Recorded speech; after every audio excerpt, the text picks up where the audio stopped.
This, but as a service crew today, this is the only stage we've been able to watch. So it's been pretty hectic, but it's not bad when you can see this.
We definitely had a hell of a time leading up to South Canterbury. It was busy, real busy.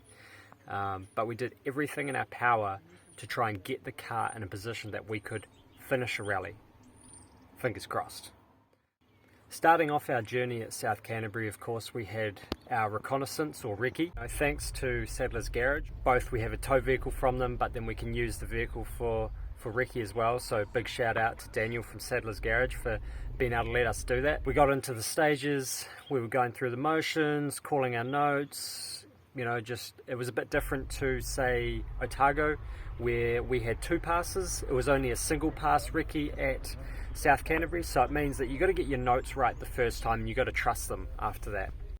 Then we get to stage 3, Kaku Forest. Oh my god. That's the gnarliest stage I've yet to be through in my life. The steepest climbs, the most ice I've ever seen on a rally stage. It was just like, wow. Even the pine needles going downhill, you know, you've got steep decline, fast 6 or 7 left or right, and then it'll go into a 4 that'll then tighten into a 2, which a 2 corner practically comes back on itself. And we're going through it like, man, we just got to survive this stage. The only other eye-opener that we really had on that day was going through the ford on stage 8. This was a ford. There was jagged rocks. It was a deep drop into the water.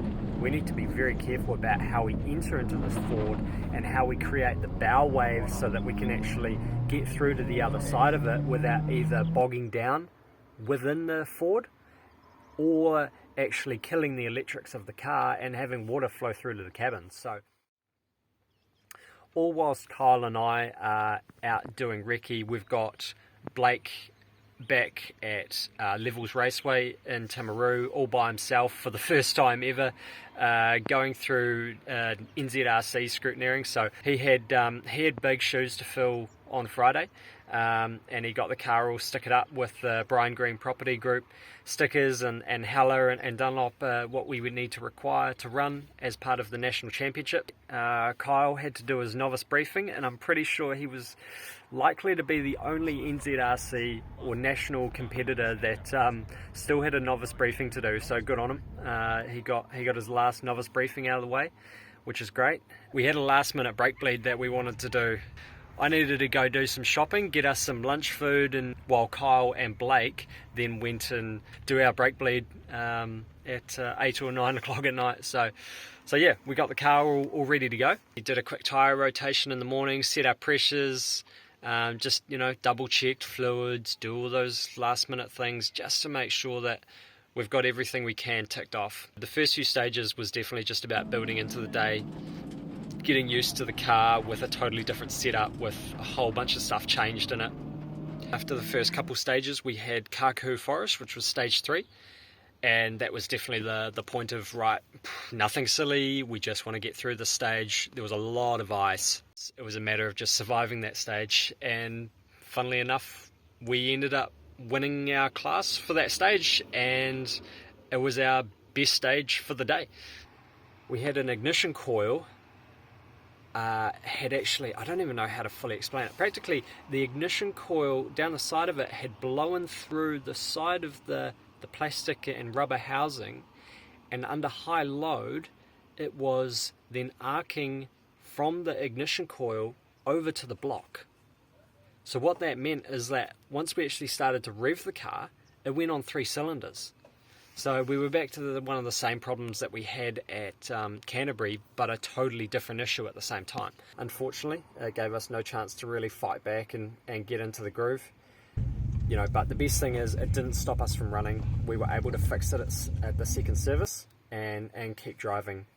We then had another issue on stage 8 where our clutch started slipping, but we were able to bleed enough out of it after the end of stage 8 to then keep running. We tried to adjust it and everything as best we could, just so that we could survive the end of the day.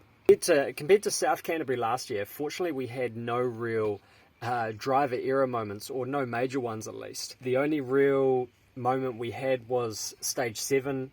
We came across a set of ice coming downhill into a 5 right that kind of tightened a bit.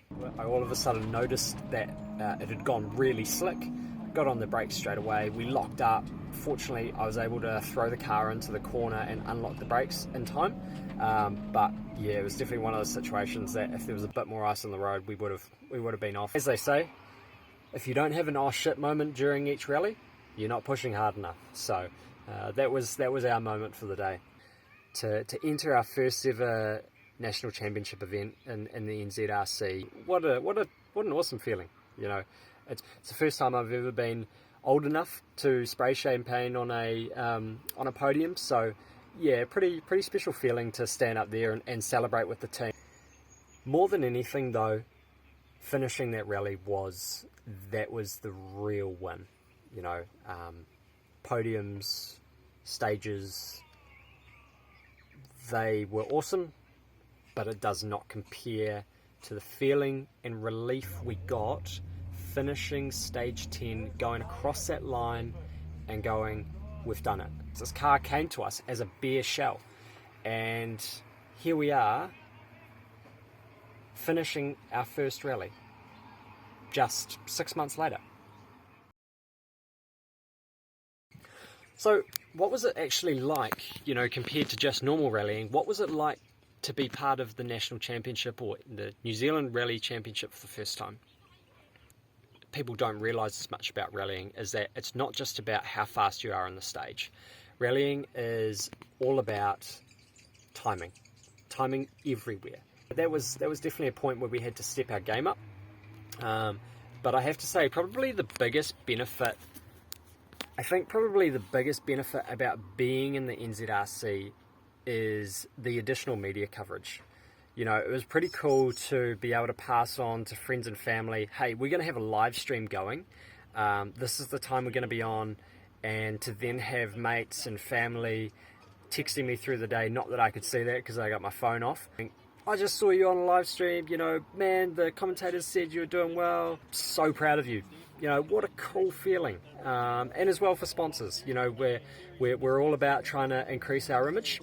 And to have that additional media coverage through the live stream and the professional photographers as well. We've got Jeff Ritter from Ritter Photography and all the other professional photographers that come to be part of the NZRC.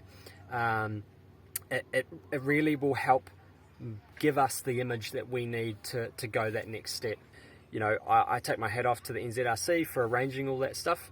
And I think it's something that we only want to continue to become more a part of as we continue to grow.